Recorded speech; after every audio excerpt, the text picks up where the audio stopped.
भारत के seven sisters यानी पूर्वोत्तर भारत के असम में भगवान विष्णु का एक ऐसा रहस्यमयी मंदिर है जहां उनकी पूजा घोड़े के सिर और इंसान के शरीर वाले रूप में होती है। लेकिन इसका सच जानकर आपके रोंगटे खड़े हो जाएंगे। कहते हैं यह वही जगह है जहां भगवान ने 2 भयानक दैत्यों को मारकर उनकी ही लाशों से बनी ठोस जमीन पर विश्राम किया था। आखिर क्या है यह पूरी कहानी, चलिए जानते हैं। कहानी शुरू होती है सृष्टि के आरंभ से। उस समय चारों ओर केवल गहरा पानी था। भगवान विष्णु की नाभि से निकले कमल पर ब्रह्मा जी प्रकट हुए। उन्हें सृष्टि बनाने का संकेत मिला और भगवान ने उन्हें चारों वेद प्रदान किए जो सृष्टि रचना का ब्लूप्रिंट यानी मूल ज्ञान थे। ब्रह्मा जी ने सृष्टि निर्माण के लिए हजारों वर्षों तक कठोर तपस्या शुरू कर दी। ब्रह्मा जी तपस्या में लीन थे, तभी एक अनहोनी हुई। भगवान विष्णु के कानों के मैल से 2 भयानक असुरों का जन्म हुआ, मधु और कैटभ। हजारों साल तक पानी में रहने के बाद जब उन्हें भूख लगी तो उनकी नजर ब्रह्मा जी पर पड़ी।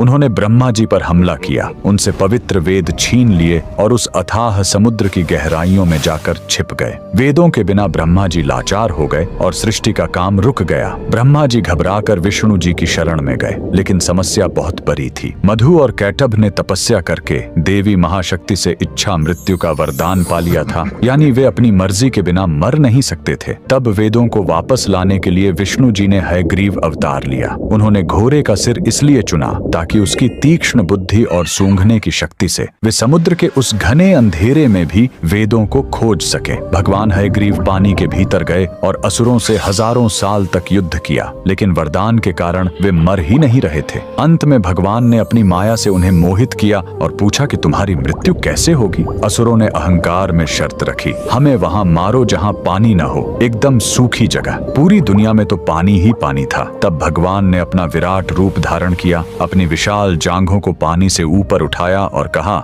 मेरी जांघें सूखी हैं, और वहीं उन दोनों का वध कर दिया। मरने के बाद उन विशालकाय दैत्यों के शरीर से जो भारी मेद यानी चर्बी निकली वो जम गई और उसी से यह ठोस धरती बनी। इसीलिए पृथ्वी को मेदिनी कहते हैं। युद्ध के बाद थके हुए भगवान हयग्रीव ने इसी नई बनी जमीन पर असम के मणिकूट पर्वत पर विश्राम किया। उन्होंने वेद ब्रह्मा जी को लौटाए और ज्ञान की पुनः स्थापना की। इसीलिए हयग्रीव भगवान को आज भी बुद्धि और तर्क का देवता माना जाता है। कमेंट में जय श्री हरि जरूर लिखें।